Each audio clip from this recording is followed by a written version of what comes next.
जय हिंद दोस्तों, आप सबको अपने YouTube चैनल पर स्वागत है। हैप्पी न्यू ईयर सभी को। चलिए ध्यान से हम लोग देखते हैं, एग्जाम को अच्छे कंटेंट से तैयारी करते हैं और सब्जेक्टिव के लिए हम वीडियो बना रहे हैं। ठीक है, ऑब्जेक्टिव के लिए कभी वीडियो बना देंगे जिसमें सारा का सारा साइंस का क्वेश्चन मिलेगा आपको और एग्जाम ध्यान से दम तैयारी हो जाएगा। आप लोगों के सामने एक नए साल का नया ऑफर ये होगा कि ऑब्जेक्टिव क्वेश्चन का जितने भी चैप्टर से ऑब्जेक्टिव क्वेश्चन बन सकते हैं वो सब का वीडियो बनाएंगे। ठीक है, लगभग 300-400 आसपास क्वेश्चन होगा और सबका सब वीडियो बनाएंगे और अच्छी तरह से सबको देखेंगे। वो 300-400 वीडियो से ही 300-400 क्वेश्चन से ही आप लोग सारा का सारा क्वेश्चन बन जाएगा एग्जाम में। तो एग्जाम को अच्छी तरह से तैयारी करते हैं। एग्जाम में हम लोग देखे हैं कि बहुत बार समीकरण संतुलित करने को दे देता है। तो आज आप लोग के सामने समीकरण संतुलित करने के ही समीकरण को लेकर आए हैं और बहुत ही सरल भाषाओं से, बहुत ही आसान तरीकों से हम लोग समीकरण को संतुलित करने को सीखेंगे। ठीक है, तो चलिए देखते हैं आपको सामने क्या बोल रहा है कि आयरन जो होगा वो भाप के साथ अभिक्रिया करेगी। लिखा हुआ है आयरन भाप के साथ अभिक्रिया करके आयरन ऑक्साइड एवं हाइड्रोजन गैस बनाती है।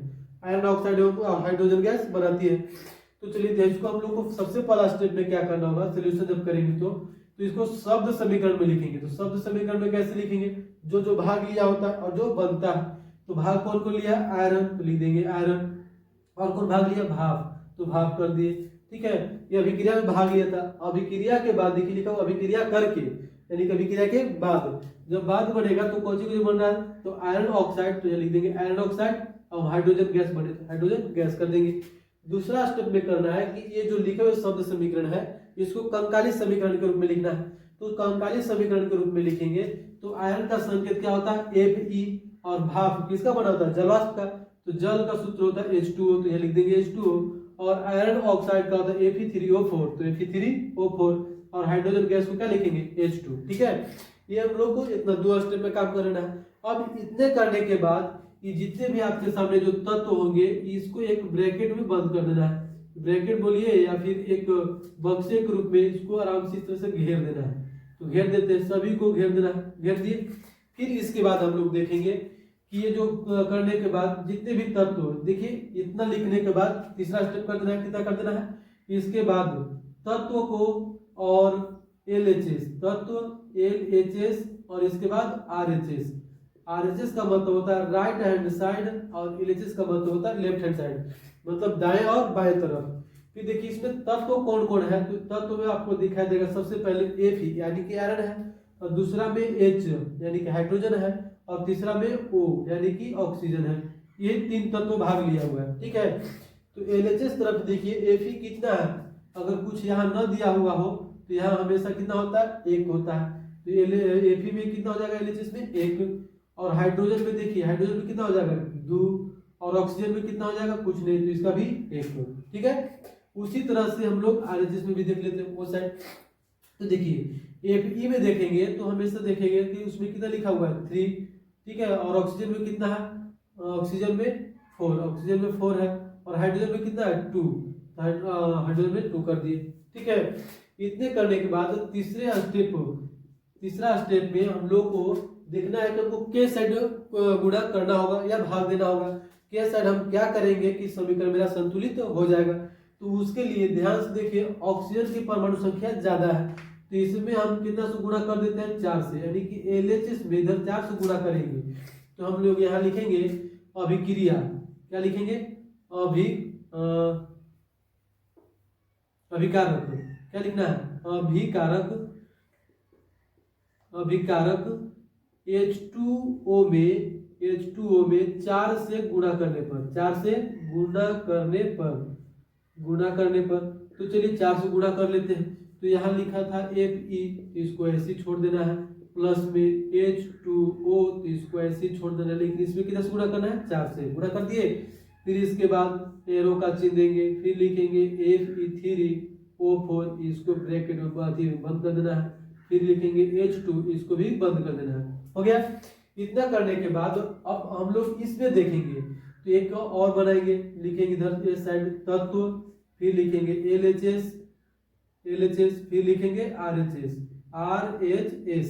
अब इसके बाद देखिए LHS में देखिएगा तो तत्व होता है वही रहेगा FeH और O रहेगा।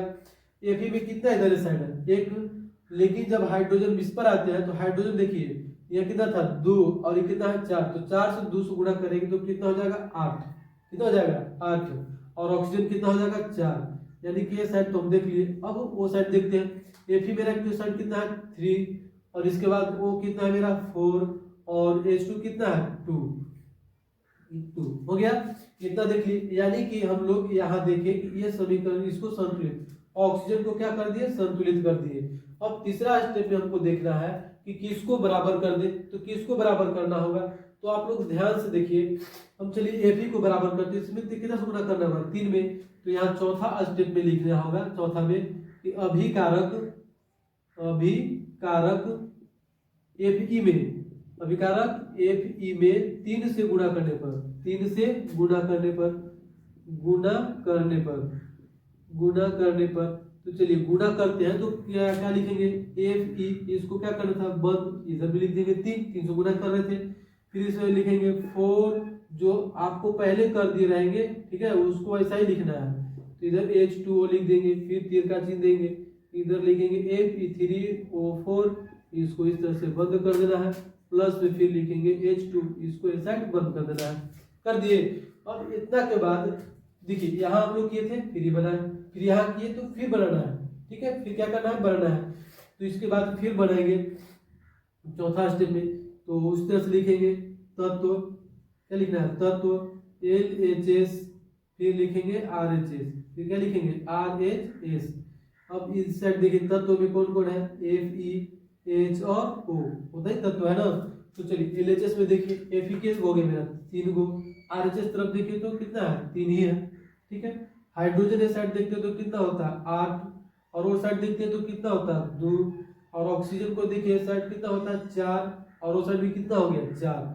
अब मेरा बच गया केवल हाइड्रोजन, क्योंकि समीकरण संतुलित समीकरण उसको कहते हैं जिसकी परमाणु संख्या दोनों तरफ क्या होती है समान होती है, उसे संतुलित समीकरण, और जिसकी परमाणु संख्या दोनों तरफ समान नहीं होती है उसको असंतुलित समीकरण कहते हैं। तो हम लोग फर्स्ट में देखे जो मेरा क्वेश्चन था उस संतुलित समीकरण नहीं था, यानी कि असंतुलित था। जब असंतुलित था तो इसको हम लोग को क्या करना है संतुलित, तो चलिए संतुलित देख लेते हैं, कर लेते हैं। अब ध्यान देखिएगा कि 2 से इधर तो क्या इतना है मेरा 2, और इधर कितना है मेरा 8, यानी कि इसमें यानी कि प्रतिफल में हमको कितना गुणा कर देना होगा 4 से। तो यहाँ 5वां स्टेप में लिखेंगे कि प्रतिफल H2 में 4 से गुणा करने पर, कितना से गुणा करने पर 4 से गुणा करने पर, जब 4 से गुणा करते हैं तो ध्यान से देखिए कैसे बनेगा। इधर जो लिखा हुआ था 3Fe प्लस में 4H2O, फिर तीर का चिन्ह देना था, इधर लिखना था Fe3O4, और इधर क्या लिखना था H2O, और इस H2 में प्रतिफल में कितना गुणा करना था 4 से, कितना लिख देंगे 4, हो गया। अब इसके बाद जो लास्ट आपका बना कॉलम, ठीक है, इसके बाद जो लास्ट आपका कॉलम बनेगा तो उसमें जो समीकरण होगी वो संतुलित समीकरण होगा। तो चलिए देखते हैं। अब इसके बाद यानी कि छठा स्टेप में आपको क्या कर देना है कि छठा स्टेप में आपको इस तरह से लिख देना है तत्व लिख देंगे, फिर LHS लिख देंगे, फिर लिख देंगे RHS लिख दिए। अब ये साइड में देखिए तत्व में कौन था Fe, और कौन था हाइड्रोजन और ऑक्सीजन। Fe ये साइड देखते हैं तो कितना 3, वो साइड भी देखते हैं 3, हाइड्रोजन को देखते हैं तो इस साइड 8, और वो साइड भी देखिए तो 4 दूना के 8, ऑक्सीजन को देखते हैं तो इधर 4, और वो साइड भी देखते हैं तो 4, यानी कि अब देखिए दोनों तरफ सब में समान हो गया। तो इस स्थिति में हमको 7वां जो स्टेप लिखना होगा, 7वां लिखिएगा, इसी को जस्ट लिख देना है, लिखेंगे 3Fe प्लस में 4H2O, तीर का चिन्ह देना है, लिखना है Fe3O4 प्लस में 4H2, अतः यह समीकरण क्या हो गया संतुलित, अतः समीकरण संतुलित है, ठीक है, क्या कर देना है समीकरण संतुलित है, हो गया। और कितना आसान तरीका था। हम लोग यहाँ से देखेंगे ये दूसरा स्टेप वाला लिखना है, ये कितना स्टेप वाला है दूसरा, ये कितना वाला स्टेप वाला है तीसरा, और ये कितना है, चौथा, ये चौथा। ठीक है, इतना लोग देखिए।